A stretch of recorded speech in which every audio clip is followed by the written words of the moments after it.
In this scenario, a developmental editor will read through your manuscript and explain what's working, what's not working, and why, and then they'll recommend the next steps you can take to improve your story and become a stronger writer. This type of report is usually called an editorial assessment or a manuscript evaluation.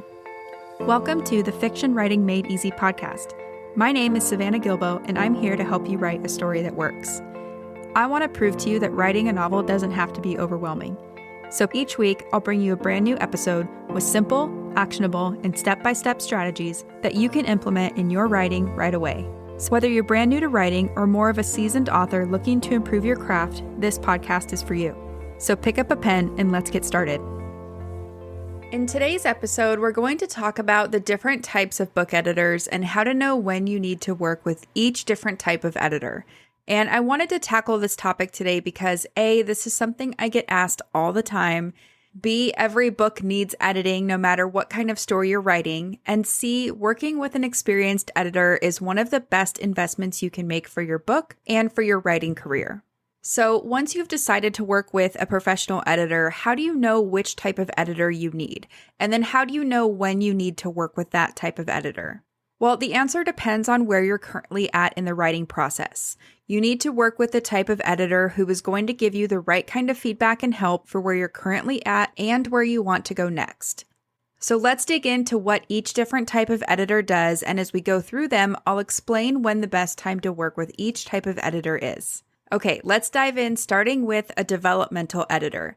A developmental editor is someone who looks at the big picture of your story. So they're concerned with the overall content and structure of your manuscript and whether or not your story works. To determine whether your story works, they will examine your story on a micro scene-by-scene level, as well as the macro global story level. And they'll focus on things like character development, story structure, plot, genre, theme, and point of view. So all that big picture stuff. And then at the end of their analysis, they will provide an editorial letter that acknowledges everything that is working within your current manuscript and that outlines what is not working while offering suggestions for revision. Sometimes a developmental editor can act as a book coach, guiding you through the entire writing process from start to finish, but not all developmental editors offer this type of ongoing support. So you will want to double check with any editor that you interview if this is something you're looking for. That being said, a developmental editor's job is not to write or rewrite your story for you. So if you're looking for someone to do that, then you probably need to hire a ghostwriter.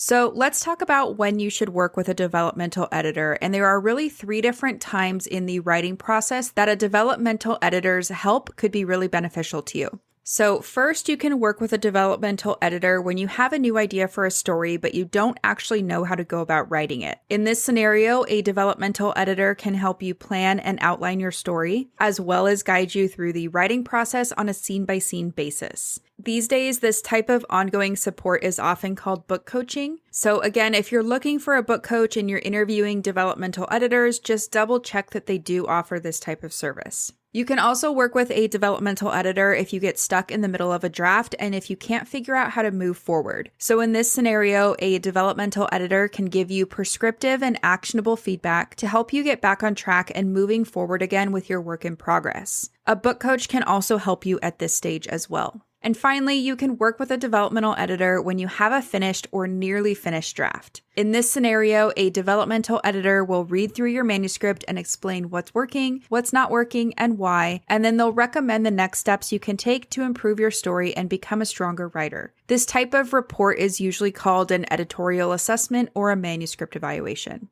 So those are the 3 best times to work with a developmental editor. And a developmental edit is the first stage of editing that all manuscripts should go through. It's the most important part of the editing process, and unfortunately, it's the one that gets skipped the most. And I think it tends to get skipped the most because A, maybe some writers don't even know they need to do this, and also B, working with a developmental editor is a big investment, but it's one of those things that can and will save you money in the long run. Now, what do I mean by that? Well, imagine that you've spent a few $1,000s getting your spelling and your grammar fixed and getting your sentences and paragraphs all polished up. And then you query agents, but you get nothing but rejections back. So eventually you end up going to a developmental editor for help, and that developmental editor tells you that your story doesn't work on a fundamental level.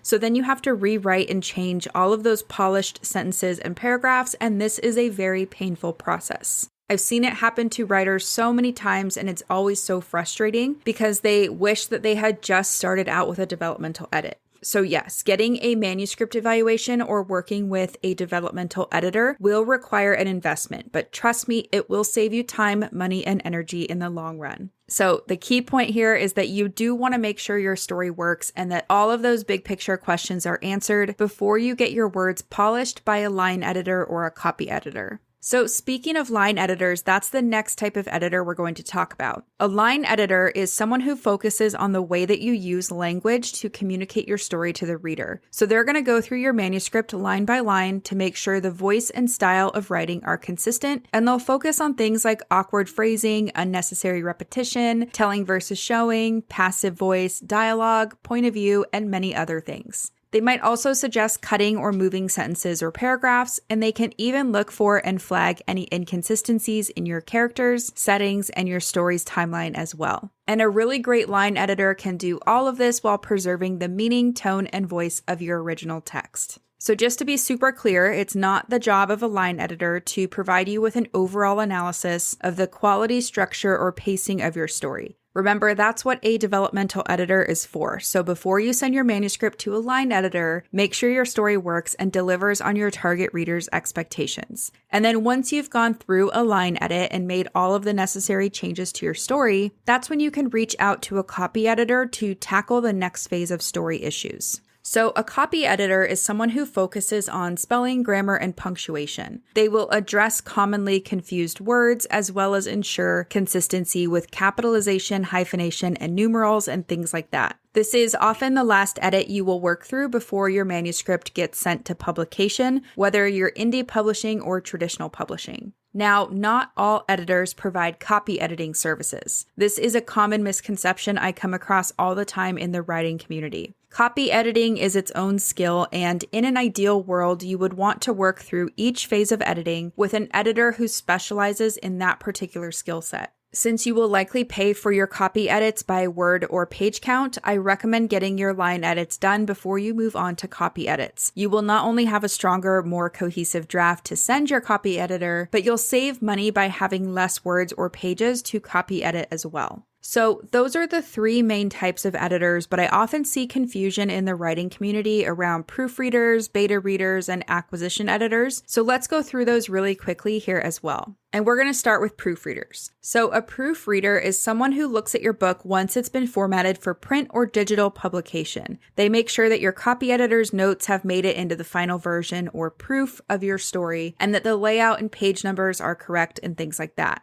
So in short, their job is to make sure your book is as error-free as possible before it gets released to the public. Now, let's move on to beta readers. A beta reader is someone who will read your manuscript before it's published in order to mark errors and suggest improvements, typically without receiving payment, but not always. And although this sounds similar to getting a developmental edit, working with beta readers is not the same thing as a comprehensive developmental edit. So I do still recommend working with a developmental editor either before or after you contact your beta readers. Okay, and lastly, let's talk about acquisition editors. So an acquisition editor works for a publishing company. It's their job to identify which stories their publishing company should pursue. So they want to acquire stories that they think will sell well in the current marketplace. Now, your manuscript will have a better chance of impressing an acquisition editor if it's gone through a comprehensive developmental edit first. You don't always have to put your story through a line edit and a copy edit before querying, but you might want to if you know that your line-by-line writing needs some help, or maybe if English is not your first language. So just something to keep in mind. Now, let's talk about how to choose the right editor for you and your story, because let's face it, there are many to choose from. Other than knowing which editor you need at all the different stages of the writing, editing, and publishing process, there are a few other things to consider before you actually hire somebody. So no matter which type of editor that you're thinking about hiring,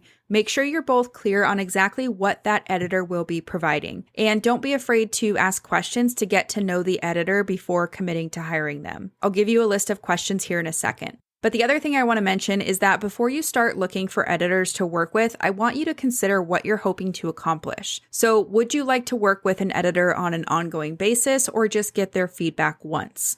Do you think that you need help turning your idea into a working draft, or do you just want feedback and suggestions for what to do next? So think about things like that. And then once you're clear on your specific goals, you can ask questions like this. You can ask an editor what type of editing they specialize in. You can ask them what genres they have the most experience in, or which genres they enjoy editing the most or they like reading the most. You can ask about their editing background and how long they've been editing for. You can ask about their editing process, so how does it work and then what makes it unique. You can also ask them what makes them a good fit for your story or why they want to work on your project. Personally, I think that's a really fun one to ask and to answer. You probably also want to ask about the expected turnaround time and then how you're going to communicate back and forth, both during the edit and then after the edit's over.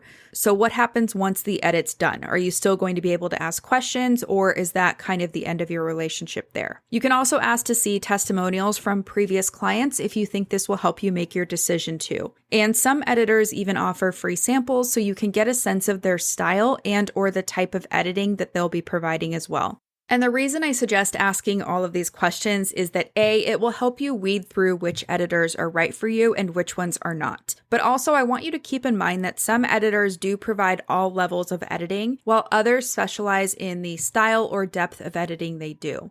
There are even editors that prefer to work in or specialize in certain genres or age ranges over others. So these questions will just help you make sure that an editor is the right fit for you and your story. Now, if an editor doesn't understand the different types of editing, or if they can't clearly explain the services they offer, then you probably want to keep looking. And in many cases, you will definitely know in your gut which editor is right for you, so don't be afraid to trust your intuition while choosing.